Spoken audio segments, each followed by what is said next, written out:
Hey Jake, welcome back to Beamer PhD. Got a quick update for you on the 840 here. As you can see behind me, we've got everything all taken apart. Let me show you. All right, so we've got the vents, the AC vents put in here and connected up the electrical to it so that we've got the lighting. And you were not kidding about this rat's nest that exists in here, brother. So here's what I've got. Let's see if I can pin my flashlight here to show you. All right, so this is the disaster that they created for the AC system. These are all the wires that they've butt connected here all together, which you're not supposed to do in electrical. Whoever did this clearly did not have a certification in A6 electrical, so not to mention they used freaking speaker wire and a pack of red wires.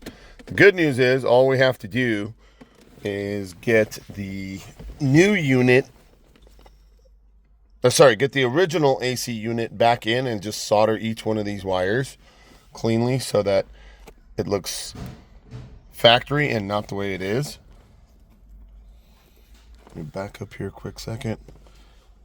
We've got that piece that you provided fit nicely in here, and if I pull on it to get it out, we were able to put the factory ashtray and the cigarette lighter right there. So this worked out great, but the harness for the AC that they have, here's the other end of that jinky repair.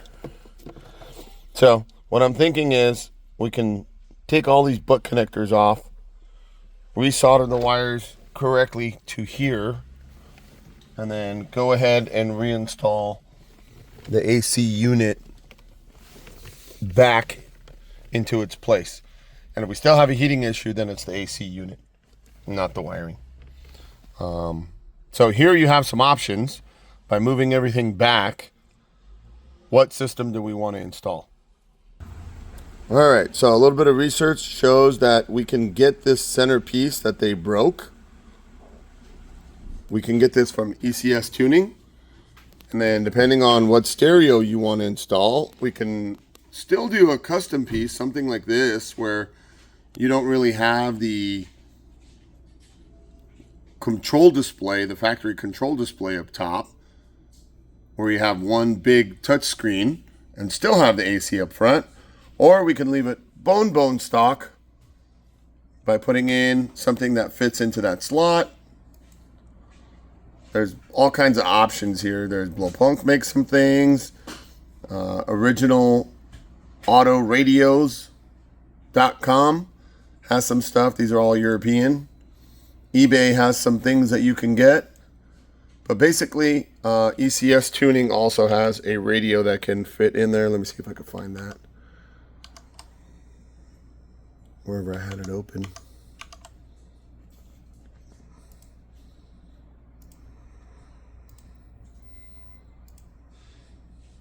Here's a factory one from BMW. And I can't seem to be finding it, but give me a second. Okay, so I went to V12 Throttle Corporation and didn't see anything that would be applicable for us, but here's the one from ECS Tuning that seems to be the one that they recommend. And it has the Bluetooth capabilities, USB capabilities, as well as the aux input. And it would fit really nicely into the factory location, giving you everything that you need. This would be my recommendation if you wanted to keep it all original. Let me show you the unit itself. So back in the car, we can see here, this is the center piece. We took all the trim off, the plastic trim off. And this is what they've done, is they've basically mutilated it in order to rig something up So we'll definitely have to get a new piece of this and then decide what radio unit you want to use. All right, I'm going to go ahead and send this to you, and we'll have a quick conversation.